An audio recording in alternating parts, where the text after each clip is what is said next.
पर उपस्थित सम्माननीय अमरावती जिले के पालक मंत्री सम्माननीय बावनकुळे साहेब,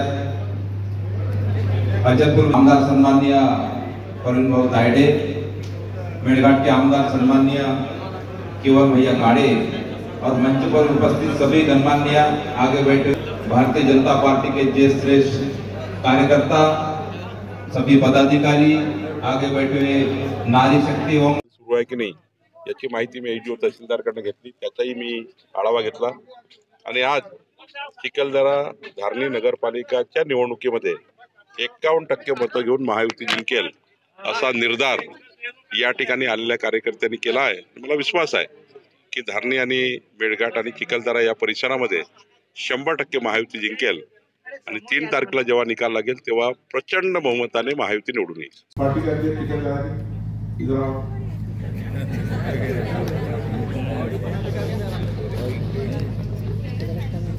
सौ कार्यकर्ता की लिस्ट है अपने पास पदाधिकारियों की।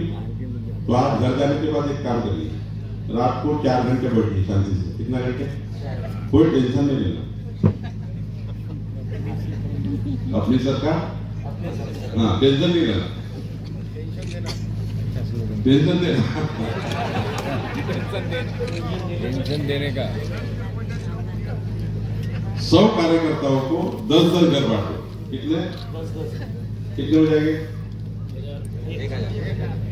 पक्का ना? 100 अच्छे कार्यकर्ता है, जोरदार है, तो 10 घर बांटो। कितने? 10 कितने घर हो जाएंगे? आज से लेके चुनाव के आखिरी दिन तक शाम को 6 बजे तक 10 घर संभालने वाला कार्यक्रम करोगे? बाला तुमको भी देना है। नहीं साथ वो बाकी बातें मत करती। मुझे जब मैं परसों आ रहा हूँ 10 तारीख को और अमरावती की 3 नगर पालिका जा रहा हूँ, वहां पर मुझे लिस्ट चाहिए तेरे पास से कि मैंने ये कार्यकर्ता को ये 10 घर दिए, ये कार्यकर्ता को ये 10 घर दिए, कार्यकर्ता को 10 घर दिए। कितने घर? 10 घर बांटे एक कार्यकर्ता। हाँ, और जो ईमानदारी से काम करेगा उसको ही देना। कब तक संभालना है? 3 तारीख से संभालना है वोट के लिए, और 3 तारीख के बाद संभालना है योजना के लिए। वो घरों को क्या के लिए? वोट लेके छोड़ मत देना उनको। उनका प्रधानमंत्री का घर बनाना है, उनका संजय गांधी बनाना है, पट्टे वाटप करना है, सब कुछ करना है। मुझसे पट्टे वाटप करना है, घर को कायदेशीर करना है, सब योजनाएं करनी है, हो जाएगा। समझ गया? तो फिर लिस्ट मिल जाएगी पक्का। मंडे को आज करो आपकी में, और वो 100 कार्यकर्ता की बैठक लेकर उनको समझाना है कि ये 10 घरों को आपको पूरी तरह से उनका पालकत्व लेना है। कितना है पालकत्व लेना? 10 घरों का। चल गया? संकल्प पक्का हो गया? ये भाई धारणी वाला का आओ अध्यक्ष के बाद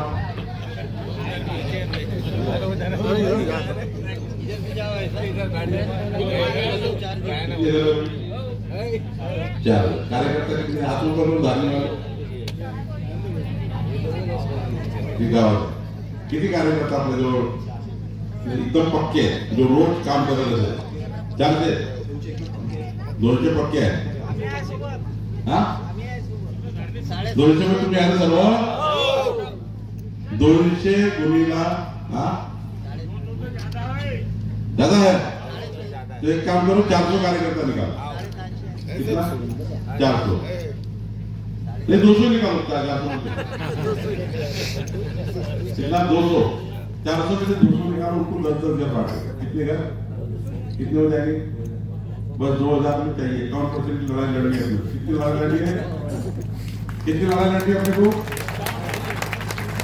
भाजपा महायुति 51% वोट लेकर धारणी और चिखलदरा में चुन के आएगी। पक्का संकल्प हो गया? ये बोलते हो तो संकल्प पक्का है, क्योंकि देवेंद्र फडणवीस सरकार 51.78% वोट लेके जीती है। कितने वोट लेके जीती है? 51.78%। और चिखलदरा धारणी जीतनी 51% वोट। कितनी परसेंट? सब एक तरफ। और बीजेपी महायुति एक तरफ, सब एक तरफ और बीजेपी महायुति एक तरफ। 51% वोट, जो वोट मिलेंगे उससे 51% वोट हमें मिलना है, मिलाएंगे। आप 200 कार्यकर्ता, 10-10 कार्यकर्ता घर को संभालिए। कितने घर?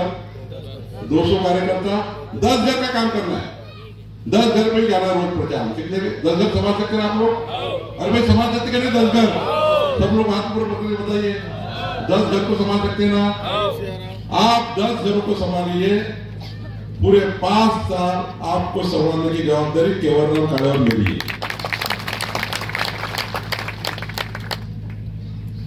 और बाकी रह गए देवेंद्र जी और मोदी जी, उसकी चिंता मत करो, वो अपने योजना को साथ में लेकर आज से संकल्प करिए, घर घर जाइए, 10-10 घर को कन्विंस करिए। कोई अगर कांग्रेस पार्टी ने कंफ्यूजन तैयार किया होगा और पुराने जैसा, पिछले बार जैसा किया था, मोदी जी आगे तो डर बताया था, डर लोगों के मन में, मोदी जी आगे तो ऐसा करिए लोगों को जाके। मोदी जी ने कभी भी हमारे देश के गरीब आदमी के लिए काम किया, हमारे देश के आदिवासी समाज के लिए काम किया, हमारे देश में मागासवर्गीय समाज के लिए काम किया, ओबीसी समाज के लिए काम किया। 27% ओबीसी का आरक्षण निकालने का काम कांग्रेस पार्टी ने किया है। उद्धव ठाकरे सरकार ने सुप्रीम कोर्ट में जब केस लगी थी, ओबीसी आरक्षण चले गया था, ओबीसी आरक्षण वापस लाने के लिए उद्धव ठाकरे सरकार ने 2.5 साल जब उद्धव ठाकरे सरकार थी, तब ये सरकार ने सुप्रीम कोर्ट में एफिडेविट करना था कि महाराष्ट्र की 27% ओबीसी समाज, 353 जातियों का 18 पकड़ जातियों का ये समाज, इनको 27% आरक्षण मिलना चाहिए। मिलना चाहिए कि नहीं मिलना चाहिए? लेकिन उद्धव ठाकरे सरकार ने सुप्रीम कोर्ट में वकील नहीं लगाया। देवेंद्र फडणवीस सरकार आई, एकनाथ शिंदे सरकार आई, अजित पवार की सरकार आई, हमारे सरकार ने ओबीसी आरक्षण को सुप्रीम कोर्ट में हमारे वकील लगाकर 27% ओबीसी आरक्षण वापस आया, करके चिखलदरा का चुनाव लगा, करके धारनी का चुनाव लगा। 27% आरक्षण के साथ ओबीसी आरक्षण के साथ चुनाव लगा है। कांग्रेस पार्टी ने ओबीसी आरक्षण खत्म करने का काम किया था, हमारी सरकार ने आरक्षण वापस लाया, इसलिए चुनाव हो रहे। सुप्रीम कोर्ट ने 31 जनवरी के पहले चुनाव करने को कहा है। क्यों कहा है? ओबीसी आरक्षण वापस आ गया। कांग्रेस पार्टी की सरकार ने ओबीसी आरक्षण को खत्म कर दिया था, उद्धव ठाकरे सरकार ने, मैं बहुत जवाबदारी के साथ कहता, हमारी सरकार ने वापस लाया, देवेंद्र फडणवीस जी ने वापस लाया। रात दिन देवेंद्र जी ने 27% ओबीसी आरक्षण को वापस लाने के लिए सुप्रीम कोर्ट में बड़े बड़े एडवोकेट हमारे खड़े हुए और सुप्रीम कोर्ट को कहा कि महाराष्ट्र में 27% आरक्षण था, वो आरक्षण रहना चाहिए। रहना चाहिए कि नहीं रहना चाहिए भैया? आदिवासी का आरक्षण रहना चाहिए कि नहीं रहना चाहिए? कांग्रेस पार्टी लोगों को गुमराह करती है, इसलिए आप घर घर जाइए, 10-10 घर संभालिए और आने वाले 5 साल में पूरा महाराष्ट्र और दिल्ली सरकार, अब तो सरकार अपनी बहुत दिन चलने वाली, चिंता करने की जरूरत नहीं, बहुत दिन चलने वाली। आप सब कार्यकर्ताओं में बहुत बहुत आभार व्यक्त करता हूं और आपको वादा करता हूं, आने वाले दिनों में जो मेरा पालक मंत्री करके अधिकार है, ये ज्यादा से ज्यादा चिखलदरा, धारनी, मेलघाट के लिए खर्चा होगा। मेरे अधिकार में जितना होगा वो ज्यादा से ज्यादा हमारे आदिवासी बहनों भाइयों के लिए, हमारे चिखलदरा के लिए, हमारे मेलघाट के लिए खर्चा होगा। हमारी सरकार, देवेंद्र फडणवीस जी की सरकार सबसे ज्यादा मेलघाट में ध्यान लगा चुकी है। आने वाले 4 साल में सारा परिवर्तन आपको दिखेगा, ये वादा मैं आपसे करता हूँ और सबको बोलता हूँ, आप सब लोग आज से काम पे लगिए और आने वाले दिनों में 3 तारीख को जब चुनाव का रिजल्ट आएगा, 3 तारीख का चुनाव का रिजल्ट आएगा, अब तक की सबसे बड़ी जीत धारनी और चिखलदरा में होनी चाहिए। इतनी विनती मैं आपको करता हूँ। बहुत बहुत धन्यवाद।